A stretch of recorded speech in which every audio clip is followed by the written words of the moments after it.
Praise God. Tayo dumulog sa mga salita ng ating Panginoon.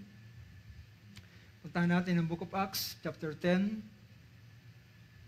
At ito ay Acts chapter 10, starting verse 38 to verse 42. Sabi rito sa verse 38,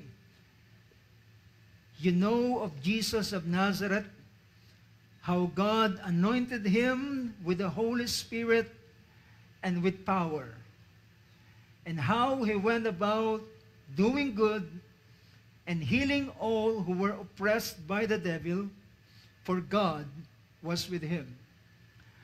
We are witnesses of all the things he did, both in the land of the Jews and in Jerusalem. They also put him to death by hanging him on a cross. God raised him up on the third day and granted that he become visible, not to all the people, but to witnesses who were chosen beforehand by God, that is, to us who ate and drank with him after he arose from the dead. And he ordered us to preach to the people and solemnly to testify that this is the one who has been appointed by God as judge of the living and the dead." May the Lord add blessing to the reading of His Word.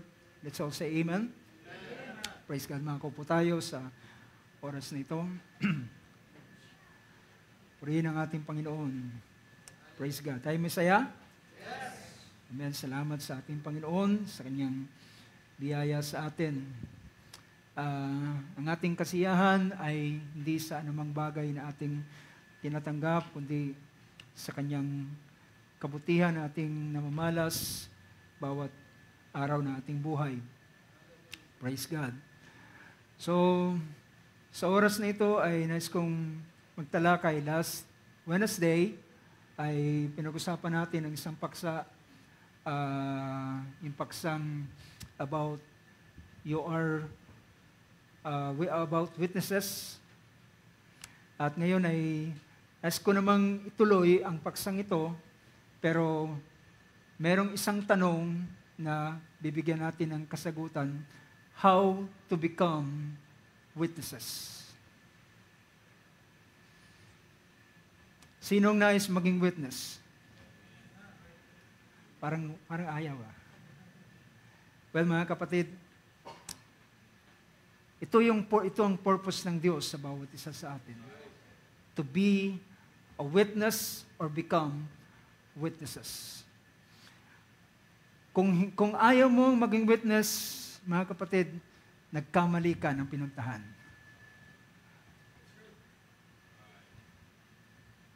Sabi pa nga ng sinasabi, you came to the wrong place. If you don't want to be a witness, so maring hindi ito ang tamang lugar. Pero ang pinuntahan mo ay ikaw ay gagawing witness. Ikaw ay tayo ay gagawing witnesses. In fact, nung nakaraan ay binasa natin o binigyan natin ng pansin about chapter 11 ng Book of Hebrews. At alam niyo ba, nabanggit natin nung nakaraan na ang lahat ng nasa chapter 11, they are all witnesses. Yes, amen.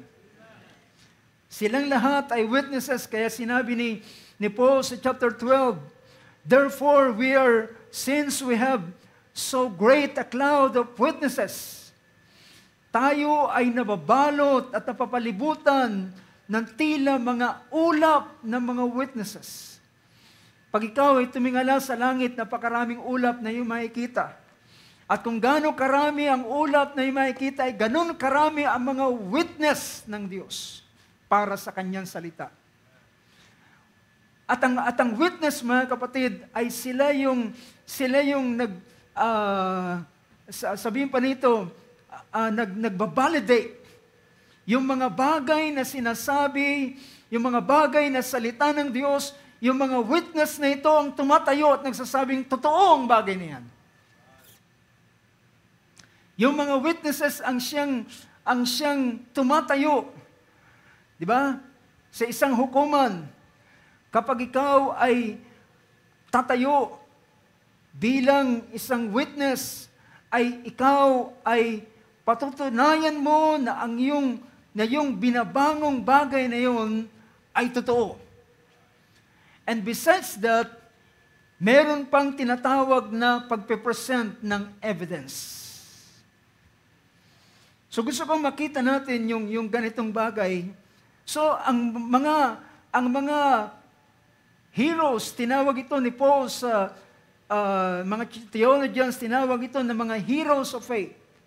Sila Abel, Enoch, Noah, Abraham, Sarah, sila Moses, si Joseph, si Isaac, so on and so forth. At sabi pa ni Paul sa bandang huli ng kanyang pangungusap, sabi niya, at what more shall I say, verse 32, for time shall fail me, if I tell of Gideon, Barak, Samson, Jephthah, David, Samuel, and the prophets, who by faith conquered kingdoms, performed acts of righteousness, obtained promises, shut the mouths of lions, quenched the power of fire, escaped the edge of the sword, from weakness were made strong, became mighty in war, put foreign armies to flight, women received back their dead by resurrection, and others were tortured and accepting their release, not accepting their release so that they might obtain a better resurrection. And others experienced mocking and scourging, yet also chains and imprisonment. They were stoned, they were sawn in two, they were tempted, they were put to death with a sword. They went about in sheepskins and goatskins, being destitute, afflicted, ill-treated, men whom the world was not worthy. These witnesses, mga kapatid, ang mundo ay hindi, kung i-reward mo si kanila ang buong mundo, ay kulang ang buong mundo para ibigay ang reward sa kanila. Dahilan sa heroic act na kanilang ginawa. Dahilan sa pamamagitan ng pananampalataya. And all those people na binanggit ni Apostol Pablo, they are all witnesses. And how about us? So, ibig sabihin, ang mga taong ito ay mga witnesses. So, kung bibigyan natin ng diin, mga kapatid, tayo rin ay mga witnesses. Tayo rin ay mga witnesses. Pero meron akong ilang bagay na bibigyan ng pansin sa umagang ito. Babalik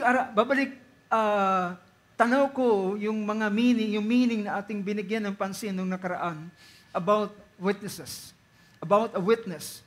So, to become a witness is a person, one who has a personal knowledge of something. Dapat kapag ikaw ay isang witness, you have a personal knowledge ng bagay na yung wini-witnessan. Kung i-witness mo ang isang bagay, dapat meron kang first hand, not second hand. Hindi sinabing, sabi niya eh. Sabi kasi nila, ang pagiging witness ay ito ay meron kang personal. Diba? Pag sinabing personal, ikaw mismo ang nakaranas. Diba? Pag nag-meet kayo na in person, ibig sabihin nagkita kayo na experience mo na makipag-usap sa kanya. So, one who has a personal knowledge of something. It is also a person, one as siya'y tinatanong to be present at a transaction. Siya ay presente nang nagaganap yung bagay na yun. Kung anuman yung kaganapan, anuman yung event na yun, dapat kung siya'y magpapatotoo para sa event na yon, ay dapat presente siya. Hindi ito basta lamang hearsay. Hindi lamang basta narinig ko. Diba? Narinig sa iba at nagsalin-salin. So kung nagsalin-salin, maring dahilan dun sa pagkaunawa ng isang tao ay iba na yung kanyang pagkaunawa at iba na rin ang nasabi sa iba, yung naipasa. So, ang tinutukoy na witness is one asked to be present at a transaction. Kaya sa panahon ni Boaz, kumuha siya ng mga witnesses, di ba? At hinubad niya yung kanyang sandalyas at inilagay niya sa harapan ng mga witnesses. Sabi niya, sa araw na ito, saksi kayo na binili ko ang lahat ng pag-aari ni Elimelech. At sa araw na ito, saksi rin kayo na kukunin kong asawa si Ruth.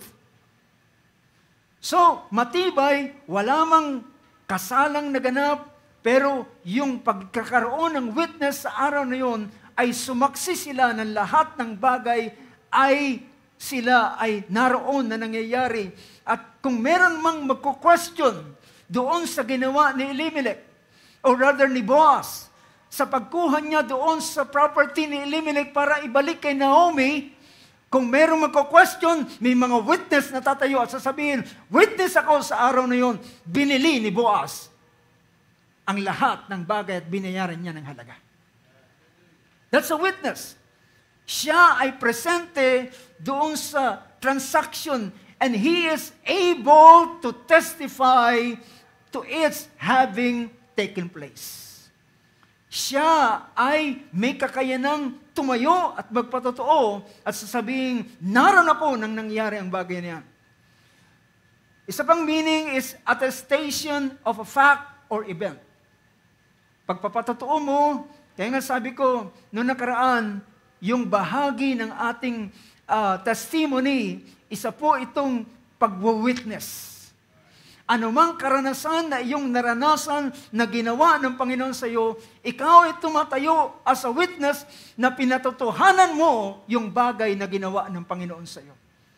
Na kung ito ay sinabi ng pangako ng Diyos, ikaw ay tatayo as a witness na sasabihin mo, nangyari sa akin ang pangako ito ng Diyos. At ito ay totoo. See?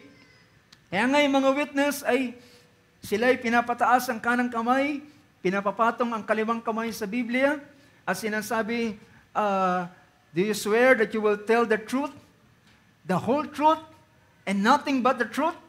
See? Sasabihin niya lamang ang katotohanan at yun ang kanyang patotoo.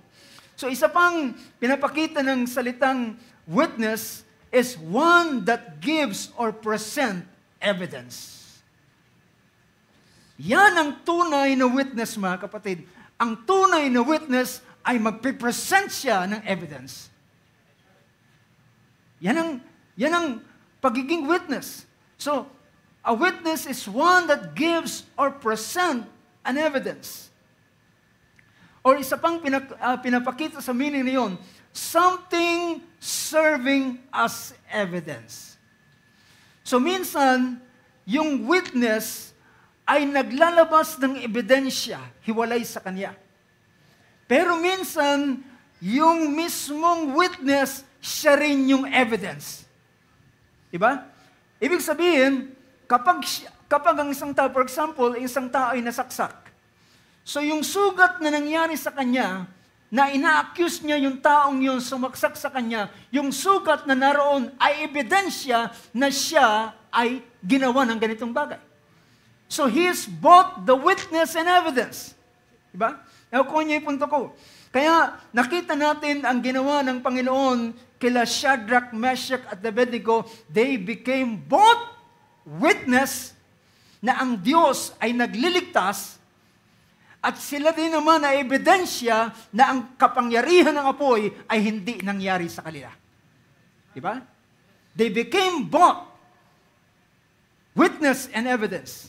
So yan yung bagay na ating binibigyan ng pansin.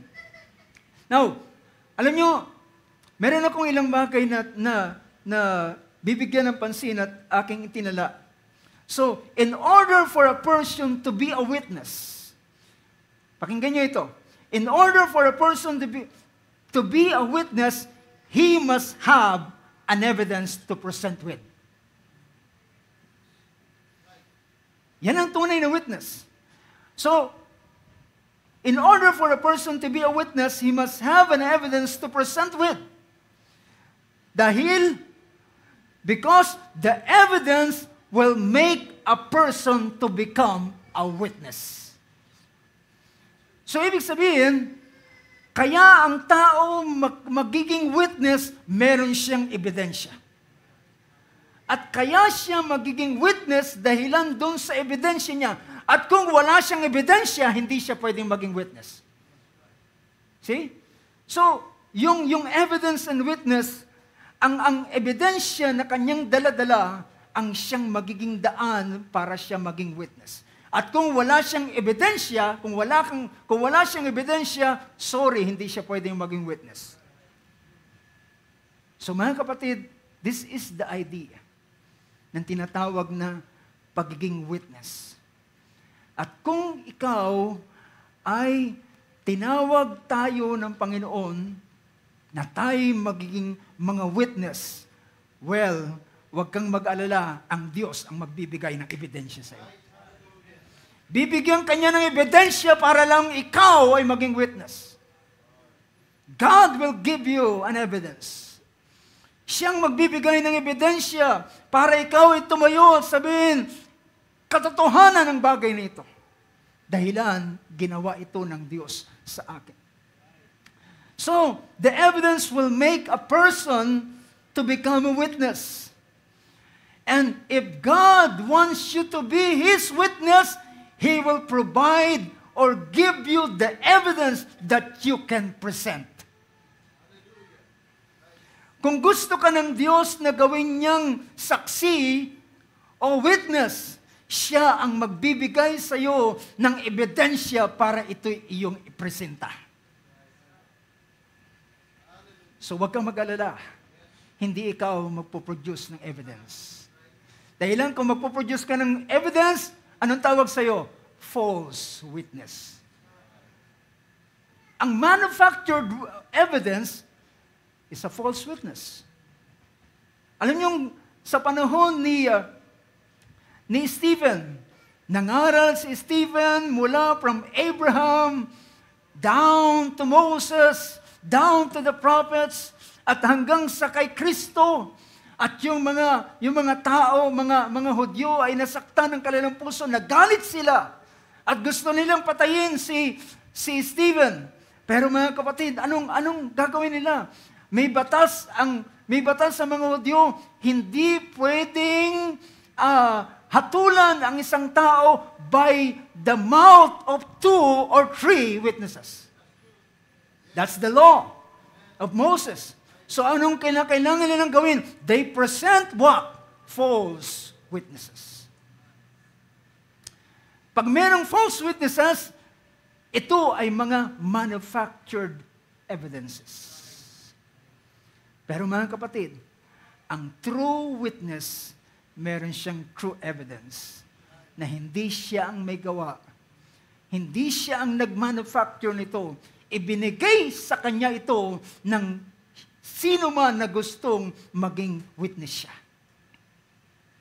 Now mga kapatid, pupuntahan ko ang ilang bagay bago ko puntahan ang mga apostles.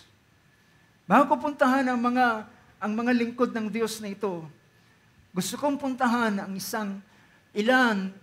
isa doon sa nabanggit ni Paul sa Hebrews chapter 11.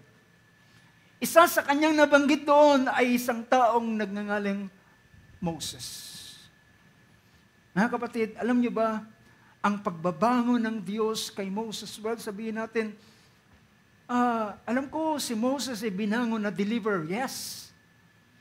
Pero si Moses ay hindi lang siya deliver, he is a witness of God. Siya ay witness ng Diyos. Siya ay nagpatotoo na ang Diyos ay Diyos. At ipinakita niya kay Paraon na si Paraon ay walang magagawa dahilan merong Diyos na mas mataas sa kanya. Siya ang nag-attest ng bagay na ito, nag-testify ng ganitong bagay. But, mga kapatid, si Moses ay hindi rin siya ang nag-manufacture ng evidence na kanyang ipipresent. Sino ang nagbigay ng evidence na ito? It's God that wants him to be a witness. Ang Diyos na siyang may gusto sa kanya na siya ay gawing witness. Anong dahilan si Moses? Pinalaki siya ng kanyang nanay, binigyan ng mga alaala, ng kasaysayan, ng kanilang ninunong si Abraham, kung paano ang Diyos ay nangusap at nagsabi at nangako kay Abraham, ililigtas ko ang iyong bayan, naalisin ko sila sa pagkaalipin. At habang lumalaki si Moses, sinasabi niya, anak, ikaw ay tamang tao para ngayon sa panahong ito. Bakit ka narito sa ganitong kalalagayan? Bakit ka nasa Karyan? At mga kapatid, at tama, dahilan si Moses nga ay tinalaga ng Panginoon para sa bagay na ito. But brothers and sisters, isang araw, gusto niyang gampanan at gusto niyang gawin ang pagiging deliverer. Sa pamamagitan ng kanyang knowledge and wisdom na kanyang natutunan doon sa Egypt. At mga kapatid, sabi nga nakaraan, kapag sino man na nagiging top-notcher sa mga bar exam, o kaya naman sa mga board exam, yung taong yun na nag-top-notcher na sa top 1, ay nakakabit sa kanya yung pangalan ng kanyang eskwelahan. At ang mapapupurihan at pagtatanggap ng karangalan na yung eskwelahan na naghubog sa kanya. Can you say amen to that? At ganoon ang mangyayari kay Moses. Kung si Moses ay nailigtas niya ang bayan ng Israel, well, mga kapatid, glory to the wisdom of Egypt. Pero, hindi gayon ang gusto ng Diyos. Ang ginawa ng Diyos, mga kapatid, nang mapatay niya ang isang Egyptian, nalaman niya na nasa bingit ang kanyang buhay, takbo siya ng Midian. Yung pressure ay tinulak siya papunta ng Midian. At pagdating sa Midian, he forget all about deliverance. He forget all about being a deliverer. Anong kanyang pinagtuunan ng pansin? Naging family man na lang siya. Naging pastor na lang siya ng mga tupa ng kanyang biyanan. At yun na lang na routine ng kanyang buhay. Palakihin ang kanyang mga anak. At sabi niya, binigyan ako ng anak, inalis niya ang aking kapanglawan. Pinangalanan niya ng pangalang gayon. At isang araw, kontento na siya ng pabalik-balik, pag-iintindi sa kanyang, sa mga tupa ng kanyang biyanan. But mga kapatid, sabi ng banal na kasulatan, nang ang pangako ng Diyos ay malapit ng maganap. Hallelujah. Pinarami ng Diyos ang Israel doon sa Egypt. Their number become so numerous na hindi kayang bilangin, na naging mas marami sila sa mga Egyptian, na hindi nila kayang mapigilan ang pagdami. It is not because ng ano pa man, dahilan. Ito ay dahilan sa pangako ng Diyos sa kanila. Mga kapatid, anuman ang bagay na nangyayari sa ating buhay, laging may kinalaman ng pangako ng Diyos sa bawat isa sa atin. When the promise of God ay malapit ng maganap, dumami ang Israel. At mga kapatid, sa panahon namang yun, hallelujah, si Moses ay naroon sa Midian. Kinalimutan na ilang mga bagay, pero mga kapatid, dumating na ang panahon ng Diyos. Gusto na ni Moses maging deliverer sa panahon na gusto niya, pero ang Diyos ay meron siyang itinakdang panahon. You know, hindi mo pwedeng i-rush ang layunin ng Diyos sa iyong buhay. How many can say amen to that? You cannot rush. Hindi mo pwedeng i-rush ang layunin ng Diyos sa iyong buhay. Well, nakita ko, napakagandang manampalataya ka sa layunin ng Diyos. Well, napakagandang pagtugon mo sa layunin ng Diyos sa iyong buhay. Pero ang pinakamahalaga, mag-intay ka sa panahon ng Diyos. Dahilan kung hindi ka mag-intay sa panahon ng Diyos, lahat ng iyong gagawin will be a failure. Naging failure ang lahat ng nangyari kay Moses. Pero nang dumating na ang panahon, yun naman yung panahon na ayaw niya na. At mga kapatid, gusto ng Diyos gawin si Moses na witness. Anong gagawin ng Diyos para si Moses maging witness?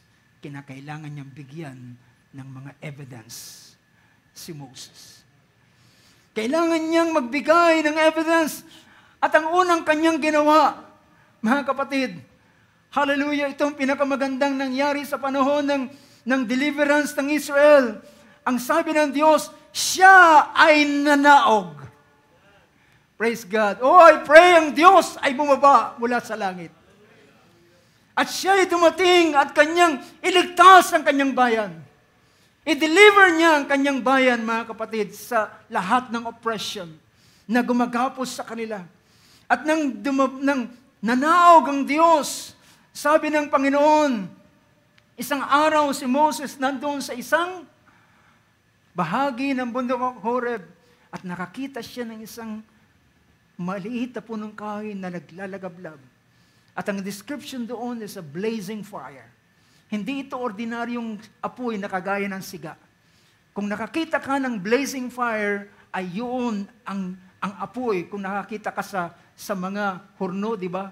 Yung sinusugba doon sa coals na yung apoy na lumalabas sa kanya is blazing, red hot, at nagbabaga, ganon ang apoy doon sa burning bush. At ang apoy na yun, ang pinagtatakan niya, ang blazing fire, hindi natutupok yung bush. At gusto niya tingnan at sabi niya, Moses, huwag kang lalapit, hubarin mo ang iyong panyapak, dahilan ang lugar na iyong tinitungtungan is holy ground. Why it became holy? Bakit ito naging banal? Dahilan ang Diyos ay nanaog. Yun ang patunay na ang Diyos ay bumaba ng araw na ng panahong yun. Bumaba ang Diyos para iligtas ang kanyang bayan. Oh, praise God. Yan pala ang gagawin ng Diyos. Every time na siya magliligtas ng kanyang bayan, mananaog siya. Praise God. Nanaog ang Diyos. At ang lugar na kanyang kinaroonan, kaya yung lugar ng Horeb ay naging banal dahilan sa pananaog ng banal na Diyos. At si Moses ay nakakita ng isang pangitain. At sabi ng Panginoon sa verse 10 ng chapter 3 ng book of Exodus. Exodus chapter 3, verse 10. Well, dahilan sa panahong ito, ay gusto ng Diyos gawin si Moses as a witness. Nang si Moses ay gagawin ng Diyos na witness, mga kapatid, ang unang ginawa ng Diyos, dinalaw niya si Moses. Personally. Hindi ito kwento. Hindi ito kasaysayan. Ito'y in person. Para patotohanan niya ang Diyos, ay na-met niya ang Diyos personally. Nakita niya in a burning bush, ang naglalagablab na apoy, at narinig niya ang tinig ng Diyos na nagsasalita, at tinatawag siya, at pinalapit siya. So na-encounter niya ang Diyos sa oras na yun. So, ibig sabihin, siya nga ay gagawin ng Diyos as a witness. At sabi pa ng Panginoon, sabi niya, verse 10, therefore come now, I will send you to Pharaoh. Ang pagsusugo ng Panginoon, ang pagsusugong ito ay hindi lamang basta pagsusugo. Kapag ikaw ay isusugo, you have an authority. Hindi ka pwedeng ang pagsusugo ay kaakibat ang authority. Nung si Moses ay gusto niyang i-attempt ang deliverance, wala siyang authority. Diba? Wala siyang authority ng time na yun. But at this time, merong authority na galing sa Diyos. Diba? Tayo ay kapag meron tayong gustong gawin na transaksyon, hindi naman sa ating pangalan, kumukuha tayo ng special power of authority. So si Moses ay binigyan siya ng special power and authority. Binigyan siya ng Diyos ng authority. Siya ay sinusugo ng Diyos. At hindi lamang yan. Para si Moses ay maging tunay na witness. Nagpakita ang Diyos sa kanya. At ang sumunod na sa verse na ito, so sa verse, therefore, come now, I will send you to Pharaoh, so that you may bring my people, the sons of Israel, out of Egypt. And, sabi ng verse 12, dahilan sabi ni Moses sa verse 11, but Moses said to God, who am I? Siyempre paano ka magiging witness? Sino ka? Kung ikaw ay tatayo, sasabihin mo, ang magwi-witness ka para sa Diyos, well, sino ka? Wala kang isa kang vagabond. Lumayas ka galing sa Egypt. Ngayon, babalik ka rito at sasabihin mo, palayain mo ang aking bayan. Diba? Nakukuha niya idea, mga kapatid. Sino ka? Sino ka para magsalita sa akin ng ganyan? At gano'n ang nasa isip ni Moses. Well, mga kapatid, ang babanggain niya ay isang makapangyarihang bansa. Na ang hari dito ay makapangyarihan. Na ang hari sa Egypt ay kagaya ng Diyos. Anumang salita niya ay batas. Pwede niyang ipapatay ang gusto niyang ipapatay at His word. Pwede niyang buhayin ang gusto niyang buhayin sa kanyang salita. Sabi niya, Panginoon, sino ako? Moses said to God, who am I that I should go to Pharaoh, that I should bring the sons of Israel out of Egypt? Yes, Moses, I know. Sino ka nga ba? Pero, sabi niya, verse 12, and he said, certainly I will be with you. That's to be a witness, mga kapatid. Para ikaw ay gawing witness, sasamahan ka ng Diyos. Iba ito. Yung mga tao na gusto kang gawing witness, diba? Minsan, sige na, mag-witness ka. Pero pag doon sa witness stand, nag-iisa ka na lang, wala kang kasama. Pero mga kapatid, sa witness stand, kapag ikaw ay tatayo as a witness for God, ang Diyos ay sasama sa iyo. Anong sabi ng ating Panginoon sa mga alagad? Sa panahon na kayo ililitisin, sa panahon na kayo tatanungin tungkol sa mga bagay na yung ginawa sa aking pangalan, huwag kayong mag-alala. Sa araw na yun, ako maglalagay ng salita sa inyo sapagkat ako isa sa inyo. To be a witness. Iba ang pagtayo ng witness sa Diyos. Kasama mo ang Diyos na yung wini-witnessan. Praise God. Certainly, tinitiyak ko Moses, sasamahan kita. Kasama mo ako. So, dito pinagtitibay ang gagawing witness. Certainly, I will be with you, and this shall be the sign. Bukod sa siya'y sasamahan ng Panginoon, bibigyan siya ng ano? Ng ebidensya. Ebidensya para i-present. And this shall be the sign to you that it is I who have sent you.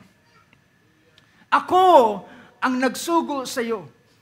Sabi niya, magbibigay ko ng tanda na ako ang siyang nagsugo sa iyo. So binigyan siya ng tinatawag na sign ng commission. Now, para siya paniwalaan, ang una niyang dapat kumbinsihin ay hindi muna karaka sa Pharaoh. Ang dapat na muna niyang kumbinsihin ay ang Israel mismo. Kinakailangan niyang kumbinsihin na siya ay sinugo ng Diyos. Pero paano niya mapapaniwala ang Israel na siya'y sinugo ng Diyos. Kaya siya nagtanong. At sabi niya, sabi rito sa bahaging ito, nagtanong si Moses, sabi niya, Panginoon, sa verse 13, and Moses said to God, behold, pupunta ko, I'm going to the sons of Israel, and I will say to them, the God of your fathers has sent me to you. Now they may say to me, what is his name? What shall I say to them? Sabi niya, sabihin mo, ikaw, sa verse 14, God said to Moses, ang unang ginawa ng Diyos, ibinigay ng Diyos ang kanyang pangalan kay Moses. Dala-dala mo ang aking pangalan. I am who I am. And he said, thus shall you say to the son of Israel, I am has sent me to you. And God said furthermore, ang sasabihin mo, ang Diyos ng iyong mga magulang, ang Diyos ni Abraham, ni Isaac, ang Diyos ni Isaac, ang Diyos ni Jacob, ang siyang nagsugo sa iyo at sila ay maniniwala sa iyo. Pero si Moses ay nakikipagtalo pa rin. Pero mga kapatid, alam niya na hindi ganon lamang ang pagiging witness. Hindi lamang ganon kadali ang pagiging witness. Kinakailangang mag-present si Moses ng mga evidences na siya ay sinusugungan ng Diyos. At ang sabi ng Panginoon sa kanya, Moses, anong nasa iyong kamay? At sabi niya, tungkod. Ihagis mo ang tungkod. At ang hinagis niya yung tungkod, naging ahas yung tungkod. At sabi niya, kunin mo ang ahas sa kanyang buntot. Well, yun po ang pinaka-foolish thing na gagawin ng isang tao sa pagkuha sa ahas. Nakukuha niyo mga kapatid, ang pinaka-maling-maling pagkuha sa ahas ay hawakan mo sa buntot. Dahil lang pag hinawakan mo sa buntot, babaling yan at ikaw yung tutuklawin. Pero ang sabi ng Diyos, hawakan mo sa buntot. Mga kapatid, sometimes mga pinapahayag ng Diyos, it seems a foolish thing. Pero nang hinawakan niya sa buntot, sinunod niya ang Diyos, hinawakan niya sa buntot, then it became a rod. At sabi niya, ito yung unang tanda sa chapter 4 ng Exodus. At ang sumunod na ibinigay sa kanya ng Panginoon, sabi niya, ilagay mo yung kamay sa iyong bosom at yung alisin. At nang alisin niya, naging puno ng lepros or puno ng ketong. At ibinalik niya. At nang inalis niya uli, ay na-restore kagaya ng kanyang dating laman. At sabi ng Panginoon, tingnan natin ang chapter 4, verse 8 and verse 9. Sabi ng verse 8 and verse 9, sabi rito, now, or if they will not believe you, or heed the witness of the first sign, pag hindi sila naniwala doon sa unang sign ng tungkod na naging ahas at naging tungkod uli, magpakita ka ng pangalawang sign. Ipasok mo yung kamay mo at ilabas mo at maging ketong ipasok mo uli at ilabas mo at ma-restore sa kagaya ng dati. At sabi niya, kung hindi nila paniniwalaan ang witness, see? Sabi niya sa verse na yan. So, I'm reading chapter 4, verse 8 ng Exodus. If they will not believe you or heed the witness of the first sign, they may believe the witness of the last sign. So yung mga ebidensya, it serves also as a witness. Diba? So the evidence is both witness or yung tinatawag na evidence ay siya rin yung witness. Pero sabi niya, if they will not believe you, kung hindi pa rin sila maniniwala sa iyo, mga kapatid, kumbinsido ang Diyos na kinakailangan niya mag-present ng mga evidences para lamang makumbins niya ang Israel. Dahilan ng pamantayan ng Diyos by 2 or 3 witnesses. At sabi niya, pag hindi sila naniwala sa unang tanda, ang pangalawang tanda, sabi niya, ang pangatlong tanda, but if they will not believe even these two signs, or heed what you say, then you shall take some water from the Nile and pour it on the ground, on the dry ground, and the water which you take from the Nile will become blood on the dry ground. Ang pangatlong tanda ay kanyang gagawin. At alam niyo, sumunod ang nangyari, nang siya ay pumunta sa Israel, pumunta siya sa Israel at pinahayag ang ganitong bagay, nagpakita ang Diyos sa akin, ang Diyos ng ating mga magulang, Diyos ni Abraham, ni Isaac at Israel. At sabi niya, sinusugo niya ako upang ikiligtas kayo sa kamay ng Egypt, upang alisin kayo sa slavery at daling kayo sa isang lupain na binubukalan ng pulot ng tanggatas. At ang ginawa niya sa verse 30, sabi ng verse 30 ng Exodus chapter 4, and Aaron spoke all the words which the Lord had spoken to Moses.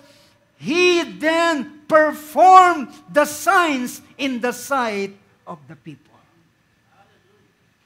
Pinasent niya ang tatlong sign, ang tungkod na naging ahas, ang kamay na nagkaroon ng ketong, at ang tubig na naging dugo mula sa Nile River. At nang kanilang makita ang ganitong bagay, silang lahat. So, verse 31, so the people believed, and when they heard that the Lord was concerned about the sons of Israel, and that he had seen their affliction, then they bowed low and worship. Nagpasalamat sila, nakumbinsi sila. Kailan sila nakumbinsi? Ipinakita ni Moses ang evidence. Yan ang aking binibigyan ng pansin, mga kapatid. Kung tayo ay gustong, hallelujah, maging witness ng Diyos, hallelujah, at kapag sinabi ng Diyos, anak, gusto kitang maging witness, ang ibabalik ko sa Kanya, Panginoon, nasaan ang ebidensya? Kung gusto mo akong gawing witness, gusto kong magpakita ka ng ebidensya sa akin. Dahilan hindi nila ko paniniwalaan kung walang ebidensya. You get my point? At mga kapatid, na-convince ang Israel because of those evidences. Hindi na nila matututulan ang ebidensyang ito. At mga kapatid, ngunit pagharap niya kay Paraon, mas mabigat na ebidensya ang kinakailangan niyang dalhin. Get my point? Nang siya'y humarap kay Paraon, sabi niya, ganitong yung gagawin. Yung tungkod na naging ahas, ihagis mo sa harapan ni Paraon. At ang tungkod ay magiging ahas sa kanyang harapan. Well, unang harap ni Moses kay Paraon, well, hindi pa siya nag-perform ng miracles.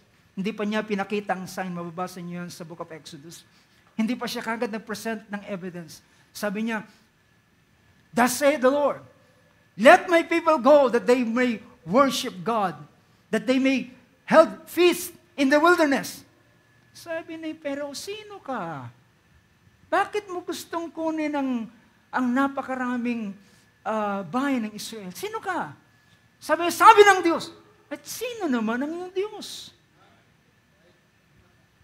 Ano kung Diyos na yan ay Diyos ng mga Hebreo? Ano sa akin?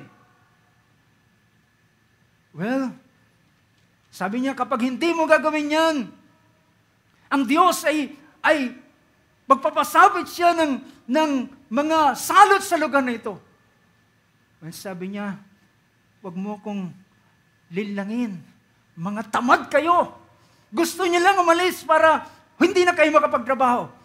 Sabi niya, nagbaba siya ng utos, walang straw na ibibigay, ang kota ay parang pa rin, ganun pa rin, silang maghanap ng straw, at sila gawin nila ang bricks, parehong bilang, walang mababawas, walang magkukulang, at kung hindi nila may sasagawa, kinakailangan silang managot at parusahan. Well, ibinaba ni Pero ang kautusan, walang straw. Ang Israel ay kailangang magkumalat, maghanap ng straw. At pagkatapos nilang pagod na pagod maghanap ng straw, gagawa ng bricks. Siyempre pa, naubos na yung paghahanap nila ng straw, yung oras sa paghahanap ng straw, gagawa sila ng bricks. Hindi nila mamimit ang kota. Definitely. At nang hindi nila namit ang kota, yung mga taskmasters ay nagalit doon sa mga Israelites na mga foreman at sila'y pinarusahan. Bakit di nyo ginawa ang kota? Lalo silang, ang buong Israel ay lalong nang lumuho. Panginoon, kala ko ba ililigtas mo kami? Ngayon lalo mong pinabigat ang aming sitwasyon. Naglagay ka ng tabak sa aming leeg para kami patayin ni Paraon. At mga kapatid, sabi ng Diyos, Moses, ito na ang panahon, humarap ka kay Paraon, magpakita ka na ng tanda. Ipakita mo na ang ebidensya. Humarap siya kasama ni Aaron at sabi niya, sabi ng Panginoon, palayain mo ang aking bayan. At sabi niya, kapag hiningang ka ni Paraon ng tanda, ipakita mo ang tanda. Then, ginawa ni Moses, hinagis niya ang kanyang tungkod. At paghagis ng tungkod, naging ahas. Hindi man lang napakislot si Pero. Yan ba yung papakita mong tanda sa akin? Isang simple magician trick. Tinawag niya si Jannes at Jambres, halika rito, perform a miracle. Naghagis ng tungkod, 2 pa.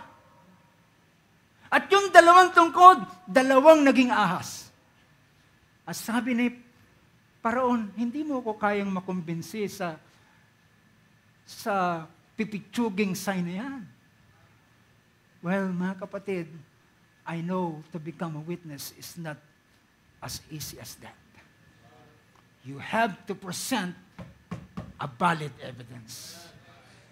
An evidence, isang ebidensya na, ano yun? Anong sabi sa korte? Beyond reasonable doubt. That's the true witness. At ang nangyayari, mga kapatid, yung ahas ni Moses, nilamon niya yung 2 ahas na naging tungkod at bumalik sa kanya yung tungkod.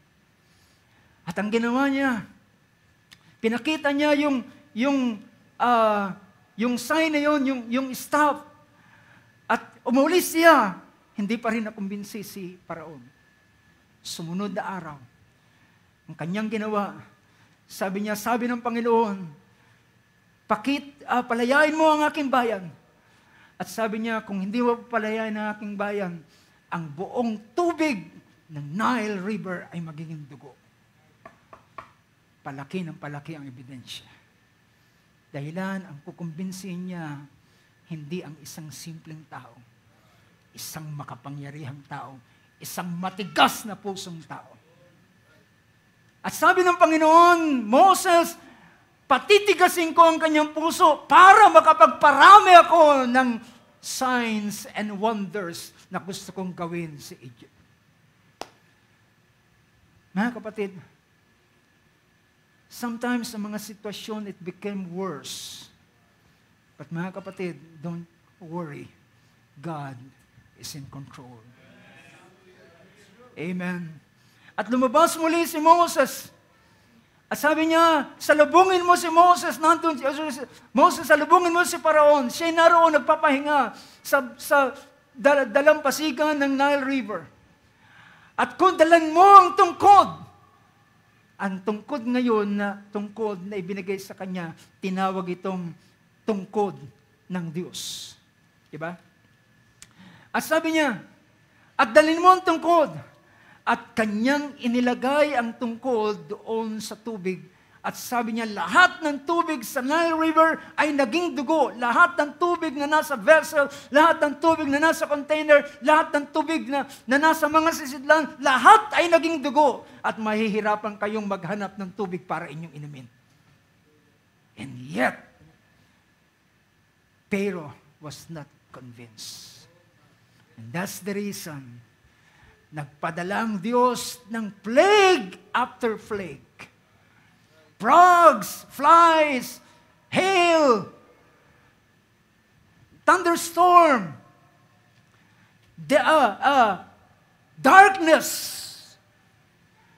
At lumalambot ang puso ni Paraon saglit at sabi, Moses, alam ko nagkasala ako. Alisin mo ang salat na to at papalayain kong yung bayan.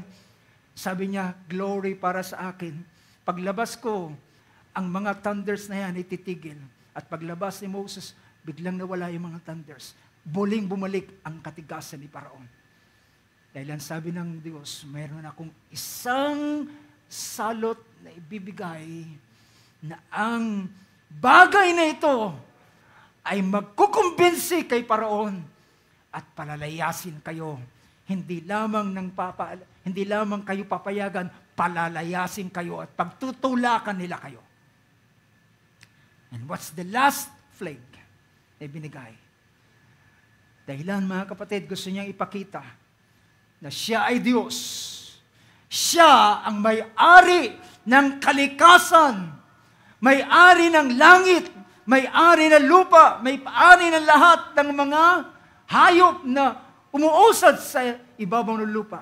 Kaya niyang tawagin ang swarms of locusts. Kaya niyang tawagin ang mga swarms of flies.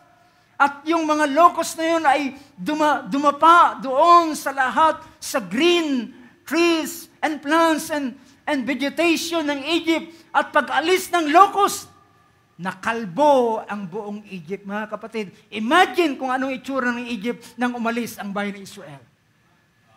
Imagine how devastated was Egypt when Israel left Egypt. Kung hindi mo mapapansin yung ganitong bagay, di mo bibigyan ng pansin, di mo maiintindihan ano ang itsura ng Egypt nang umalis sila. Hindi lang sila nasira ang kagandahan ng Egypt. Nang umalis ang mga Egyptian, ang Israel, sabi niya, isang patunay, isang tanda na lamang ang aking ibibigay upang ipakita ko na ako ang Diyos, ako ang may-ari ng buhay. At mabubuhay ang gusto kong mabuhay at mamamatay ang gusto kong mamatay. At sabi niya, diniklara niya, ang lahat ng panganay ay mamamatay sa Egypt. Pero sabi niya sa Israel, gumawa kayo ng kordero at iwisik ninyo ang dugo sa hamba ng pintuan at sa taas ng pintuan. At kapag nakita ang dugo, I will pass over you. Glory to God. At nang gabing iyon, dumalaw ang destroyer. Bawat bahay may umiiyak. Anak, ano nangyari sa iyo? Oh, anak na aking panganay, ano nangyari sa iyo?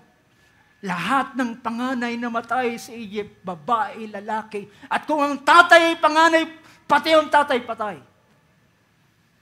Kung ang nanay ay panganay, ang nanay ay patay. Kung ang anak niya na panganay, patay ang kanyang anak na panganay. Kung ang alaga niya na tupa, kambing, baka, lahat ng panganay, patay lahat sila. At nang makita nito, nang ngilabot sila, nang hilakbot sila, baka tayo ng lahat ay mauubos. Sabi ni, at ang pinakakalinos-lunos na pangyayari, nakita ni Paraon, pagpasok niya ng kwarto ng kanyang anak, ang kanyang anak na panganay ay patay din at walang buhay. Sumigaw siya, Moses, nasaan ka? Umalis na kayo sa Egypt na ito. Ayaw na namin kayong makita. Pero ang bilin ng Panginoon, sa panahon na paalisin kayo, ang bawat sister, bawat kababaihan, bawat asawa ay manghihiram sa kanyang kapitbahay na Egyptian ng ginto, pilak, alahas, pera, damit. At yung mga babae ay pumunta sa mga bahay, mga kalapit bahay nila at bigyan mo ako ng ginto. Sa takot nila, itong ginto. Baka mayroon kong pilak. Baka may mga damit ka dyan, itong mga damit. At mga kapatid, na umalis ang Israel sa Egypt, nahubaran ang Egypt. Hindi lang wasak, namulubi sila para silang sinamsaman. That's what happened in the land of Egypt, brothers and sisters. Sometimes we cannot imagine this. Pero kung babasahin mo ng masusi ang nangyari sa Egypt, hinubaran sila. Inalisan sila ng kayamanan. Inalisan sila ng magandang pangitain sa kanilang lugar. Then mga kapatid, diniklara si Paraon ay nagvow. Hindi niya na kayang tagalan ang ebidensya na ipinakita. Ang Diyos ay Diyos. Ang Diyos ng Israel ay hindi mo kayang labanan. Ang sabi ng Panginoon, kapag lalabanan mo ang Diyos, para kang sisipa sa matulis, ikaw rin ang masasaktan. Well, mga kapatid, that's enough. Nakita niyo kung gaano kahalaga kapag ang Diyos ay gagawin niyang witness ang isang kanyang lingkod. Hindi ako natatakot, mga kapatid. Dahil lang kapag sinabi ng Diyos, anak, gusto kita lang maging witness, sabihin ko, Lord, nasaan ang ebidensya? Panginoon, nasaan ang ebidensya? Bigyan mo ko ng ebidensya na I'm willing to be a witness. But if you will not give me an evidence, hindi ako pwedeng maging witness. Ako'y pagtatawanan lamang ng mga tao kapag ako'y tatayo sa kanila at ako'y magwi-witness ng isang bagay. Hallelujah. Naalala ko, mga kapatid, ang buhay ni T.L. Osborne. Nang siya'y pumunta sa India, batang-bata, mainit ang kanyang puso. Pero pagdating niya sa India, hinahanapan siya ng ebidensya. At ang wala siyang may presentang ebidensya, nagbalot silang mag-asawa, bumalik sila ng Amerika. Pero dumating ang panahon na encounter niya ang Diyos, binigyan siya ng ebidensya, bumalik siya ng India. At ang Diyos ay gumawa ng makapangyarihan sa dako niya. Do you get my point, brothers and sisters?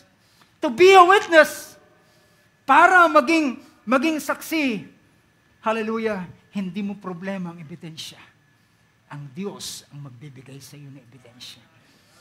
Ang ebidensya ay makikita ng iyong dalawang mga mata. Ang ebidensya ay mahahawakan ng iyong dalawang kamay. Ang ebidensya ay magiging evident, magiging very apparent sa iyong mga mata.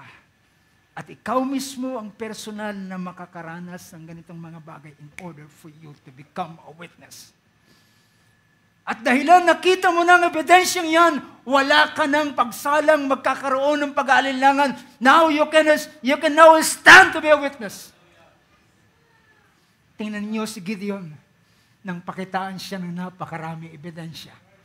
At nang huling ebidensya ipakita sa kanya, narinig niya ang panaginip ng kanyang mismong kaaway.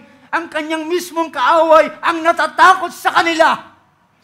Ang kanyang mismong kaaway nagsabi, ang panaginip mo, ang sibadang tinapay na gumugulong-gulong at pasambulat sa ating kampo is none other than is the sword of Gideon.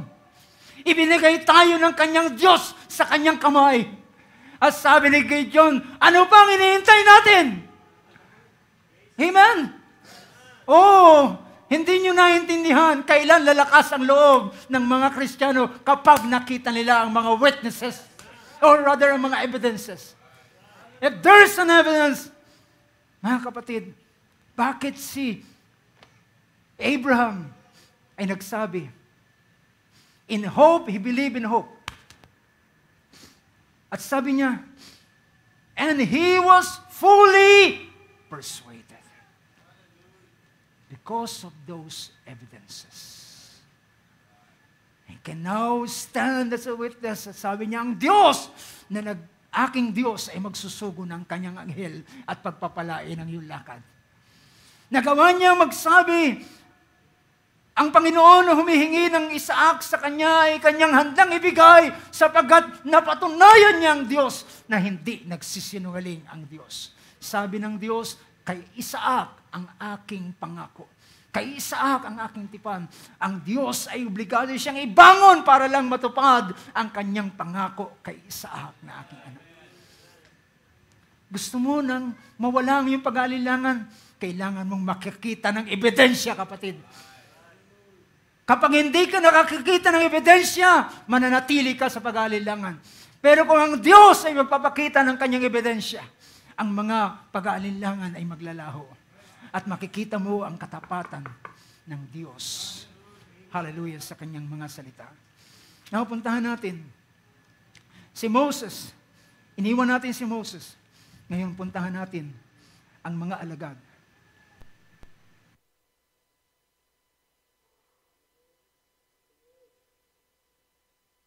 Now, sa oras na ito, puntahan natin ang mga alagad. Naniniwala ba kayo na tinawag ng Diyos ang mga alagad not just to be an apostle, but as an apostle is to be a witness or witnesses. Ano sabi rito? Kasi makikita ninyo yung pangangaral dito ni Pedro. Si Peter ang nasa bahay ni Cornelius, chapter 10 ng Book of Acts. Ito yung kanyang laman ng kanyang pangangaral, mga kapatid. At ang laman ng kanyang pangangaral, sabi dito sa verse 38, binasa natin. You know of Jesus of Nazareth, how God anointed Him with the Holy Spirit and with power. See, dahilan na nalaman nila na ang Jesus na ito ay nabautismuhan o pinanaugan ng Espiritu Santo at ng kapangyarihan, and how He went about doing good and healing all who were oppressed by the devil, for God was with Him, and we are witnesses. Kami ay mga saksi dahilan nakita nila day after day, miracles after miracles, mga sick person, mga deep, mga mute, mga blind, even dead person, ay silang lahat ay nabubuhay, gumagaling, hallelujah, at maraming mga bagay. At sabi niya, ngayon, kami ay mga saksi ng mga bagay nito. We are witnesses of all the things He did both in the land of Jews and in Jerusalem. Lahat ng kanyang mabubuting gawa, pangangaral, pagpapagaling, pagpapakain sa mga tao, 5,000, 7,000 pinakain sa tatlong isda, 5 tinapay. Pinakain sila sa ganitong karami. At minsan sabi ng Panginoon, kapag sila nagkukulang ng pagkain, sabi niya, wala pa rin ba kayong pananampalataya? Hindi niyo ba naintindihan yung ebidensya na ako'y nakapagpakain ng maraming mga tao at ngayon nag-aalala kayo na wala kayong bagong tinapay? Sabi ng mga alagad, after this ng ating Panginoon ay umalis na, pinangatawan na nila ang pagiging witness. Kami ay mga witnesses. And they also. So, saksi sila ng kanilang dalawang mga mata sa mga ginawa ng ating Panginoon at saksi rin sila ng kamatayan ng ating Panginoong Hesus. Diba? Sa kanilang mga mata ay nakita nila na hinuli ang ating Panginoon. Saksi sila sa trial, sa sufferings na dinanas ng ating Panginoon. At doon sa crucifixion na kanyang ginawa sa kanya. At sabi rito, they also put Him to death by hanging Him on a cross. Naging saksi sila. So, nakita ng mga alagad ang kamatayan ng ating Panginoon. Ang mga alagad na galing ng taga Galilea, lahat sila ay pumunta ng Jerusalem. Lahat sila ay bumaba ng Jerusalem. At silang lahat ay nakasaksi. Di kalayuan, nakita nila nakapako si Jesus sa krus. Ang mga kababaihan ay nakapalibot doon. At bago malagutan ng hininga ang ating Panginoon, kinausap ni Jesus si John the Beloved. Sabi niya, hallelujah, anak, masdan mo ang iyong ina. Sabi niya, ina, masdan mo ang iyong anak. At mula noon ay kinandili ni John the Beloved si Mary, the mother of Jesus. At presente sila ng hinugot ng Panginoon ang huling hininga at sumigaw, "It is finished!" And He gave up the ghost. At saksi sila ng hiningi ni Joseph of Arimathea ang body of Jesus together with Nicodemus. Ibinaba ang katawan ni Jesus, nandun ang lahat ng mga alagad. They were witnesses, eyewitnesses. At merong isang Joseph Arimathea na mayaman na meron siyang libingang hindi pa nalilibingan. Nakita nila kung paano dinala ang bangkay ni Jesus na binalot ng linen cloth. At nang balutin sa harapan nila ng linen cloth, si Jesus ipinasok doon sa libingan at inihiga sa isang lugar doon sa bahagi ng libingan. Iginulong ang malaking bato at witness sila sa kamatayan ni Jesus. But at the end of the Sabbath, early in the morning, papunta ang mga Marys. Papunta doon sa tomb. Sabi niya, matatanda na tayo. Di natin kaya igulong yung malaking bato. But all of a sudden, nagkaroon ng pagyanig. At pagdating nila sa libingan, nakagulong na ang malaking bato. Bukas na ang libingan. At laking gulat nila nang hilakbot sila. Kinalabutan sila. Bakit bukas ang libingan? At pagpasok nila, wala ang Jesus na kanilang hinahanap. At ang naroon ay isang anghel. Alam kong hinahanap niyo si Jesus of Nazareth. Wala siya rito. Nagbangon siya sa mga patay. Tingnan niyo ang lugar na kanyang kinahigan. Wala siya rito. Huwag niyong hanapin ang buhay sa gitna ng mga patay. Sabi niya, magpumunta kayong Galilea, magkikita kayo ron.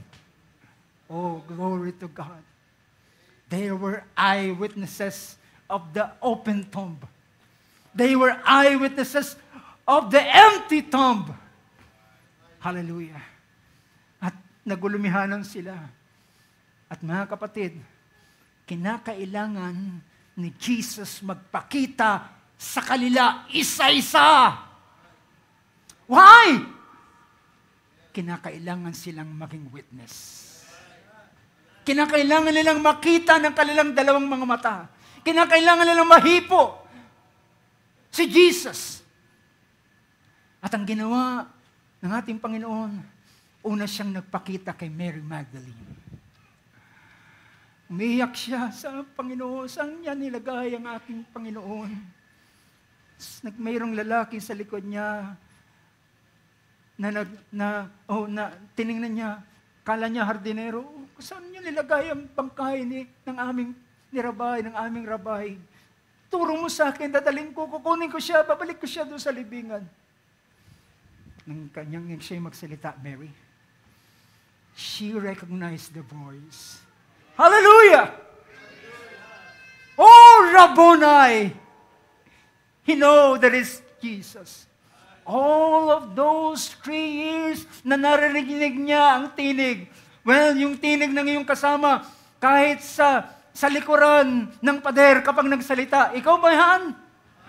You can recognize the voice. And Mary recognized the voice of Jesus. And she turned and she said, Oh, Rabboni! At sabi ng Panginoon, wag mo kang hipuin. Pumunta ka sa aking mga kapatid. Sabihin mo sa kanila, ako'y pupunta sa aking ama ng iyong ama, sa inyong Diyos sa aking Diyos. Hallelujah! At siya ay nagpatotoo at tumakbo doon sa mga alagad. Kaila Pedro, kaila Juan. At sila Pedro, si Juan ay nagtakbuhan doon sa libingan. Dahilan mas matanda na si Pedro, medyo mabagal siyang tumakbo. Naunahan siya ng batang si Juan at unang nakarating doon sa libingan. Pero maya-maya ang matandang si Pedro ay dumating din, pero si Juan ay hindi pumasok sa loob ng libingan. Siya naman ang unang pumasok doon sa loob ng libingan at nakita niya walang Jesus doon sa loob ng libingan. Pumasok din si John doon at nakita nila wala. At sila'y nagugulumihanan. Pero sabi ng mga babae, sabi ng anghel, wala siya rito. At mga kapatid, kumalat ang balita sa wildfire. Pero ito ay unang hindi ito kumalat sa buong Jerusalem. Ang kumalat sa buong Jerusalem, kinuha siya ng mga alagad ang kanyang bangkay, dahilan saksi ang mga gwardiya na nagulong ang malaking bato at wala ang Jesus. Dahilan silang nagbabantay mula from the first day na siya inilibing hanggang sa araw na nabuksan ang libing at wala siya ron. Sabi niya, ipamalita ninyo at ang kumalat na balita, ninakaw siya ng mga alagad, pinagpira-piraso at kinain nila. Pero yun ang kumalat sa buong Jerusalem. Pero ang kumakalat sa mga alagad ay ang pagkabuhay ni Jesus. The living Jesus. Pero mga kapatid, nagtataka ang marami. Ano nangyayari? Ano nangyayari? Naglalakad ang dalawang lalaking papuntang Emmaus. And all of a sudden, sumabay si Jesus sa kanila. Bakit? Bakit kinakailangan ng Panginoon sumabay, magpakita sa Kanya? Dahilan sila'y magiging witnesses. Sabi niya, hindi mo ba kilala? Hindi mo alam ang nangyari. Bakit kayo malungkot? Hindi mo alam ang nangyari. Bisita ka ba rito? Foreigner ka ba? Yung kumakalat na balita na buhay si Jesus. At ang ginawa ng ating Panginoon, sinabayan sila mula sa Psalms, prophets, tinugaygay sa kanila ang lahat ng mga hula tungkol kay Kristo, kung ano mangyayari kay Kristo. At nag-aalab ang kanilang mga puso. Totoo nga. Yung palang nasa prophecy. At nasa prophecy rin na siya mabubuhay na maguli. Dahil ang sabi ni David, you will not leave my soul in Hades. Amen. At nang i-quote niya ito, nag-aalab ang kanilang puso. Sabi niya, sige, magkita na lang tayo susunod. At sabi niya, saglit lang. Pumasok muna tayo at magkape muna tayo. At habang sila ay kumakain, bago sila kumain, ang nakagawa ni Jesus, kukunin ng tinapay at titingala sa langit at magpapasalamat at saka pipilasin ang tinapay. Hinawakan ng tinapay, tumingala sa langit at nagpasalamat at pinilas ng tinapay. Sabi niya, kilala ko yun! That's Jesus! All of a sudden, siya'y naglaho. Tumakbo sila, hindi na naglalakad na mabagal, bumalik sa Jerusalem from Emmaus. At nang balita nila, buhay si Jesus, nakita ko siya, nakita namin siya, sumama sa amin siya, nag-break ng bread, at siya biglang nawala. Nakita namin ang daming dalawang mata. At habang sila'y nagre-report ng ganong balita, all of a sudden, saradong bintana, saradong pintuan, tumayo si Jesus sa gitna, and peace be with you. At anong sabi niya? Pinakita sa kanila. Tingnan niyo ang banal na kasulatan. Nung oras na yun, praise God, I feel excited, brothers and sisters. Dahilan ganito ang gagawin ng Panginoon kung ikaw ay gagawin niyang witness. Hindi kanya pababayaan. Magbibigay siya ng mga tanda sa iyo. Ang Mark chapter 9 verse 13, kung inyong itatala sa inyong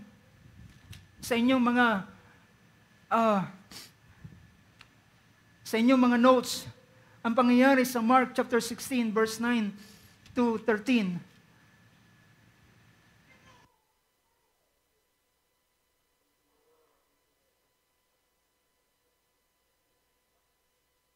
Sabi nito, from verse 9 to verse 13, makita na nyo dyan yung order.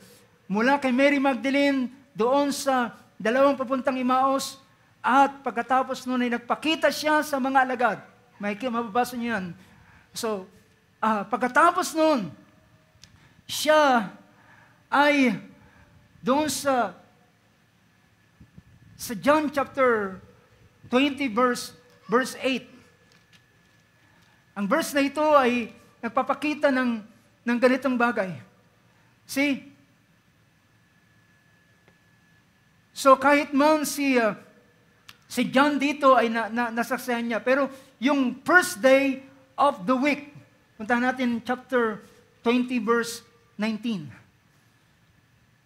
Sabi ng verse 19, so when it was evening, as the first day of the week, ito yung evening na ng unang madaling araw na buhay siya, ngayon ay gabi na, ito yung panahon na pumunta na yung dalawang lalaking papuntang Emmaus na nag-report sa kanila na buhay ang Panginoon, at habang sila ay nag-uusap. See? Praise God. Totoo yung sinabi na kung sino mo nag-uusap sa aking pangalan, ako'y naroon sa kanilang kalagitnaan. He appeared in their midst. And the first day of the week, and when the doors were shut, where the disciples were, for fear of the Jews, Jesus came and stood in their midst and said to them, "Peace be with you." And when he said this, ano sabi yan? When he had said this, he showed them both his hands and his side. Kailangan niya ipakita para makilala niya, ako yung Jesus na napako sa krus. Ako yung Jesus na pinalagpasan ng palaso. Ako yung Jesus na ipinako ang aking mga paa. Pinakita niya, he showed them both his hand and his side. And the disciples then rejoiced when they saw the Lord. Ano nangyari? They saw the Lord. Nakita nila ng kanilang dalawang mga mata. Sabi ng ating Panginoon, kapayapaan ay mas sa inyo. Sinusugo ko kayo kung paano ang kasalanan ninyong papatawad ay pinatawad. Then, nung time na yon, ng unang gabi, ang problema, kulang sila. Wala si Thomas. Wala si Thomas.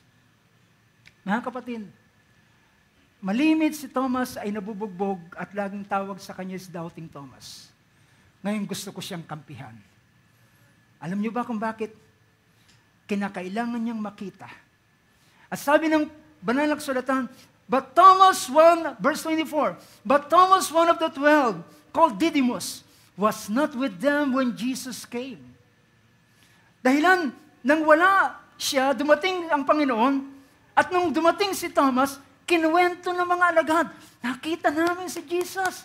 Nakita namin si Jesus. Buhay siya. Pinakita niya sa amin yung kanyang palad, yung kanyang tagiliran, yung kanyang paha, pinakita niya sa amin. Buhay siya. Sabi ni Thomas, hindi ako maniniwala. Maliban makita ko yung butas sa kanyang palad at maisuot ko yung aking daliri sa sugat ng kanyang tagiliran dahilan saksi siya ng palagpasan ng palaso, yung tagiliran ng ating Panginoon. At maliban na may daiti ko ang aking palad, hindi ako maniniwala. So the other disciples were saying, we have seen the Lord. But he said to them, unless I see in his hands the imprint of the nails and put my finger in the place of the nails. See, doon kapag masalat ko yung butas sa kanyang palad and put my hands into his side, I will not believe. And after 8 days, isang linggo, pinabayaan ng Panginoon, ang tawag natin is Doubting Thomas. But mga kapatid, ang Panginoon ay muling nagpakita at ang una niyang hinanap ay si Thomas. The following week, following Sunday, ay dumalaw ang ating Panginoon. After 8 days, his disciples were again inside and Thomas with them. Jesus came and the doors having been shut and stood in the midst and said, "Peace be with you." Then he said to Thomas, "Thomas, reach here with your fingers. See my hands. Reach here your hand and put it on my side. And do not be unbelieving, but believing." And Thomas answered and said to him, "My Lord and my God." Mga kapatid, naniniwala ako, kinakailangang makita ito ni Thomas. Hindi siya maniniwala dahilan, hallelujah, it's unfair. Kung sila'y magiging witness at ako'y magiging witness, sila'y nakakita at ako'y hindi nakakita. Do you know what I mean? So that's the reason kinakailangan niyang magpakita kay Thomas. At mga kapatid, nang makita niya, hindi niya na hinawakan, hindi niya na inilagay sa tagiliran, siya'y sumampalataya at sinabi niyang, "My Lord and my God." He believed because he see with his 2 eyes. At minsan, nagpapatuloy tayong mag-quote ng ganitong bagay. Tuloy natin yung verse 29. Jesus said to him, "Because you have seen me, have you believed? Blessed are they who did not see and yet believe." Well, minsan po, ina-apply natin ito, pero naniniwala ako, para kay Thomas, kinakailangan niya makita sa Jesus. Pero yung mga susunod na sila na magwi-witness sa mga tao, they don't have to see literally and personally Jesus. Sa pamamagitan ng mga witness, kinakailangan silang maniwala. They don't have to see the imprints in the hands of Jesus. Hindi nila kinakailangan makita pa, para maniwala ako kay Jesus. Gusto ko makita yung kanyang sugat sa kanyang tagiliran. Ginawa niya na ito sa mga witnesses, eyewitnesses. Hindi niya na ito gagawin pa. At kung ikaw ay hindi maniniwala sa mga witnesses na ito, ikaw ay isang unbeliever. Mapalad ang mga naniniwala kahit hindi na nila nakikita. Ito ay kapag sila, ang mga witnesses na ito, ay tumayo na at nagbigay ng patotoo patungkol kay Jesus at ang maniniwala sa kanila ay mas lalong mapalad. Dahil naniwala sila kahit hindi sila nakita ang ating Panginoon. Now I understand why Thomas is in this condition. Now I know, mga kapatid, kinakailangan, dahilan si Thomas ay dapat maging witness. And to be a witness, kinakailangan nakita niya ng kanyang mga mata. Hindi niya pwedeng sabihin, nakita ng mga kapwa ko apostol. Buhay si Jesus, nakita nila.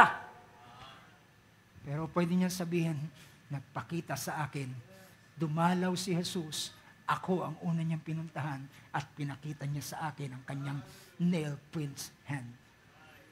You know, mga kapatid, ang bagay na ito, gusto kong makita ng bawat isa atin, na ang pagiging witness ay hindi mo problema kapag ikaw ay tatawagin ng Diyos as a witness. Ang Diyos ay magbibigay ng ebidensya sa iyo. Bagay na makikita ng iyong mga mata, ikaw ay personal mong maranasan ng ganitong bagay. You know, brothers and sisters, naniniwala ako, meron pa ring pagpapatunay ang ating Panginoon sa uling maaraw nitong na kanyang gagawin. Kung babalikan ko yung patotoo ni T.L. Osborne, umuwi siyang bigo, hindi niya nakumbinsi ang mga Muslim. Dahil ang India ay may mga Hinduism, may mga Muslim, at nang siya ay harapan ng, pinipresent niya yung Biblia, pinipresent ng Quran. Sabi niya, kanila ko si Jesus, siya mabuting tao. Pero sabi niya, si Jesus ay namatay, nabuhay na muli. Ang sagot sa kanya, maniniwala ako kapag nakita ko ang ebidensya. Dahil wala siyang maipakitang ebidensya, umuwi siya. And ayon sa kanyang testimony, nagkaroon siya ng personal encounter kay Jesus sa Panginoon. At isang panahon ay naging bago sa kanya ang mga salita ng Diyos at binasa niyang muli at nakita niya kung paano ang Panginoon sa kanyang ministry. At isang araw, he met this man, William Branham. At nakita niya sa kanyang ministry at na-witness niya kung paano ang mga bulag ay nakakita, ang mga bini ay nakarinig, ang mga lumpo ay nakalakad, ang mga may cancer ay pinagaling, ang mga puso ng tao ay pinahayag, sinabi ang kanilang pangyayari sa kanilang buhay. Merong isang babae sa panahon ni Branham na nadurog yung kanyang kamay. At sabi niya doon sa sister, ano nangyari sa iyo? Pero sabi niya, wag mo munang sabihin. Ako magsasabi sa iyo kung ano nangyari sa iyo. Isang araw, ikaw ay naglalaba. At doon sa Amerika, meron silang ringer. Yung ringer, yung pampiga. Yung pampiga. And sa aksidente na ipasok mo yung kamay at nadurog ang yung kamay. At yun ang nangyari at sumigaw yung babae. Totoo yan. Yan ang nangyari sa akin. Nakita ng dalawang mga mata ni T.L. Osborne. At doon sa puso niya ay malakas na sumisigaw, mangyayari din ito sa akin, mangyayari din ito sa akin. It will happen again, it will happen again. Mangyayari din ito sa akin. Then, dilala niya ang kanyang sarili at alam niya mayroong ganong pagtawag ang Panginoon. At nang ang komisyon ng Diyos ay binigay sa kanya, bumalik siya sa India at ang mga himala ay nakita. Dala-dala niya na ang ebidensya. na dating wala siyang ebidensya. Mga kapatid, uuwi tayo na bahagang buntot na kagaya ng aso na pinatakbo ng tao dahilan wala tayong daladalang ebidensya.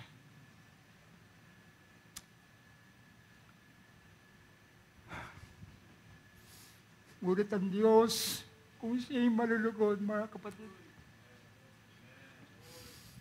at magpakita siya ng ebidensya sa atin, malakas ang ating loob na tatayo. I will stand for Him to be a witness. Shall we all stand? Hallelujah.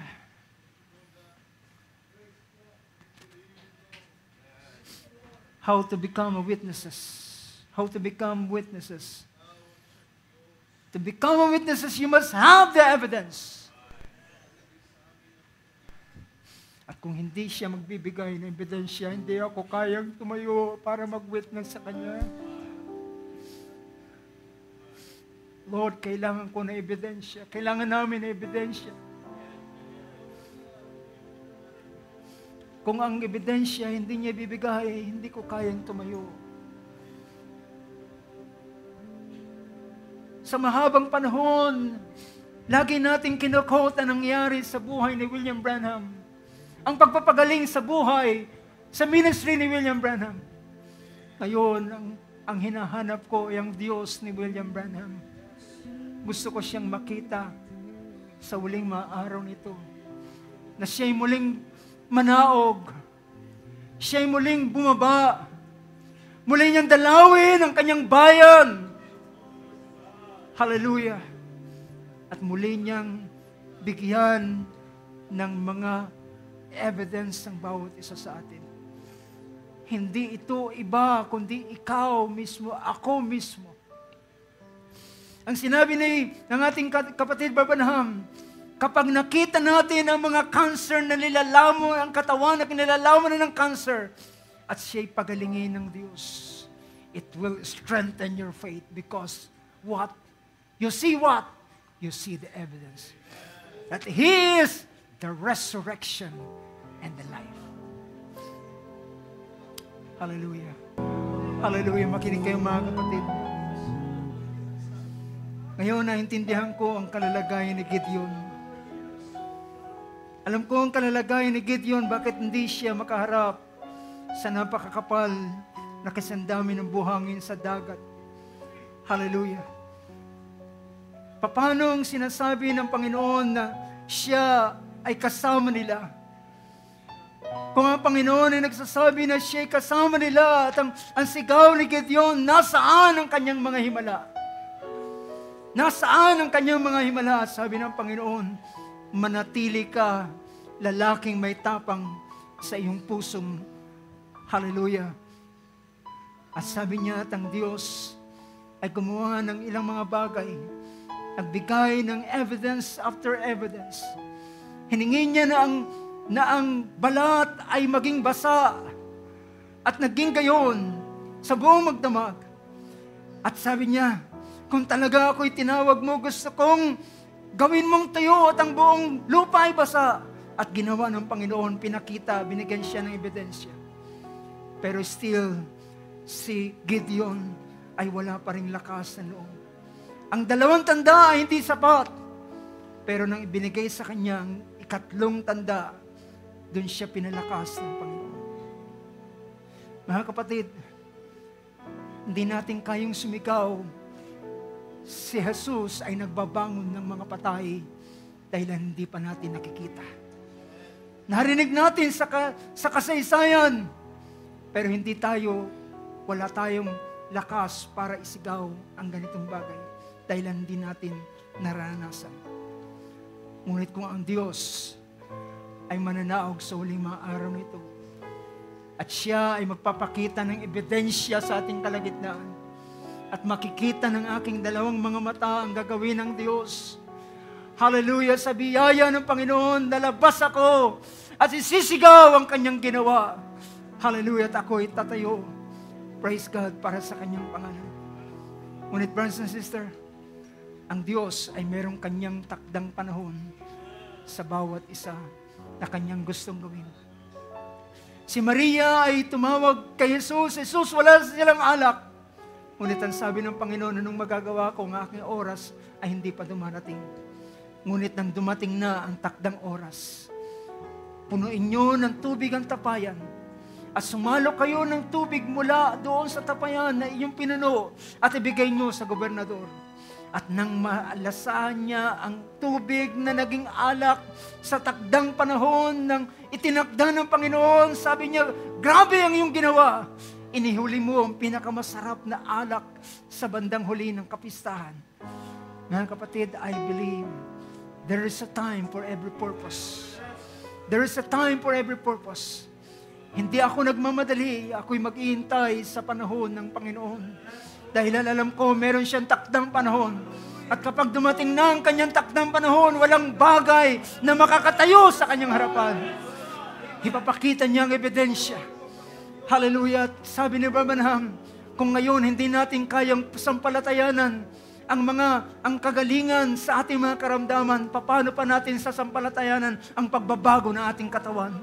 Ngunit kung siya ay magpapakita ng mga dakilang bagay sa ating mga mata, and we will fully convince, hallelujah, na siya ay buhay at siya ay nasa ating kalagitnaan.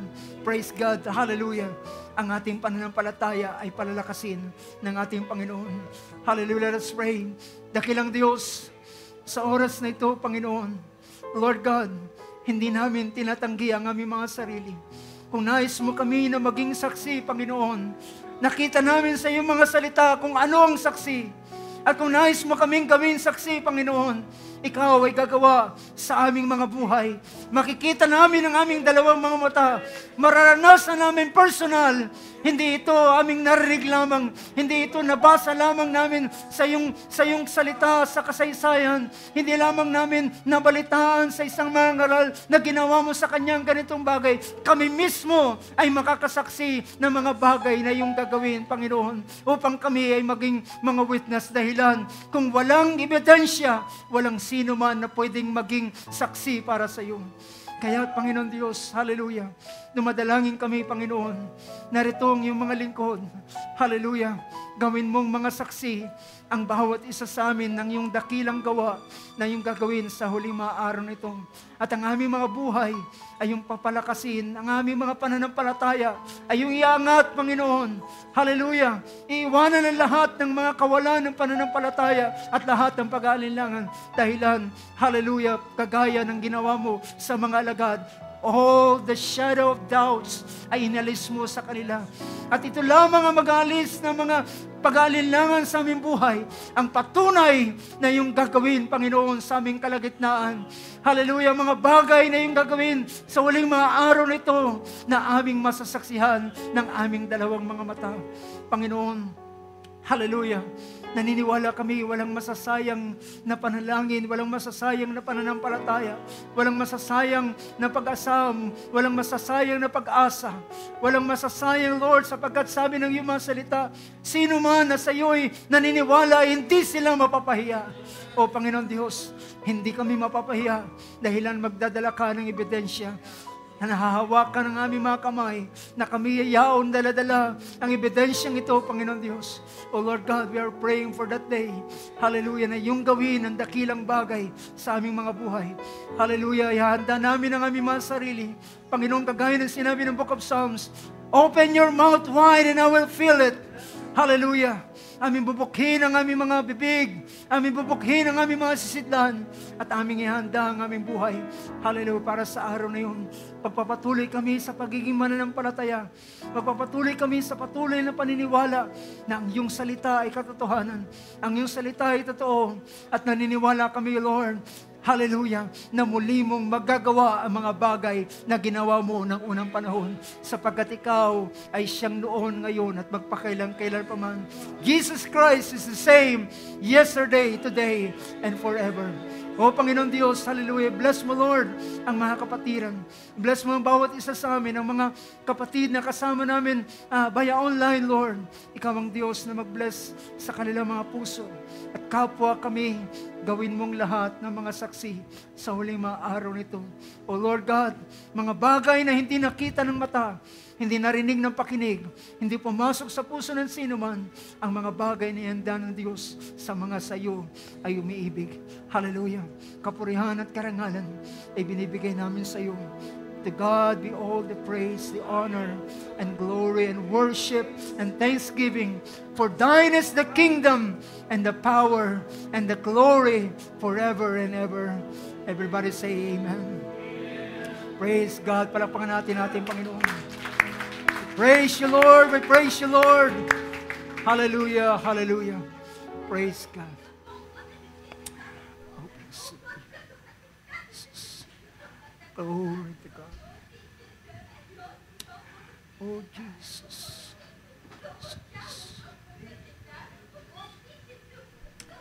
Oh, Jesus. Hallelujah.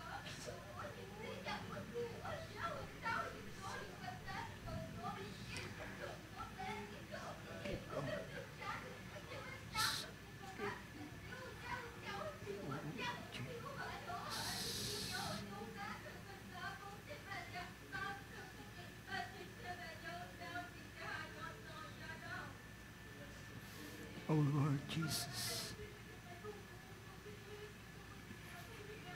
Oh,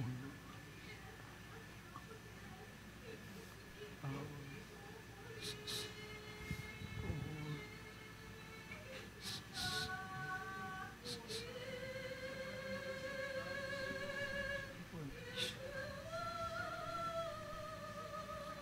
Give the honor.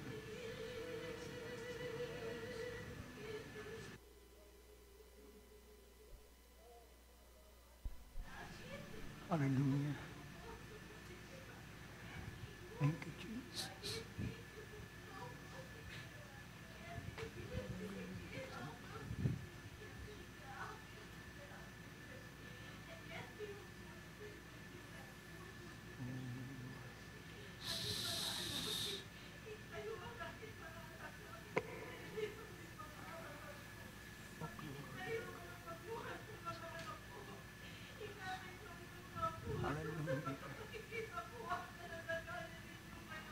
Hallelujah.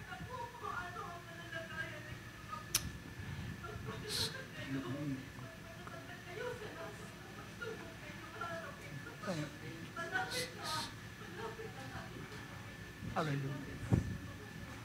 Wonderful name of Jesus. Blessed be your name, O Lord God. Oh, we bless your name. Bless your name. Panginoon Diyos, alam namin, Lord God, na kung magkaminsan ang aming mga puso ay hindi handa sa ganitong dakilang mga bagay. Ang aming sometimes this is too much, Lord God, for us to swallow. This is too much sometimes, pero Lord, nihanda mo kami sa mas dakilang bagay sa huling araw nito. Ihanda mo, Lord, ang aming mga buhay. Handa mo ang aming mga puso, Panginoon. Hallelujah. Ito yung panahon na yung kakalagan ang iyong mga anak sa lahat ng mga bagay na tanikala na inilagay ng kaaway. At kami, O Diyos, ay makakaranas ng kalayaan. Purihin ka, Panginoon. Purihin ka, O Diyos. Hallelujah. Praise God. Palakpakan natin Panginoon. Hallelujah. Shall we say praise the Lord?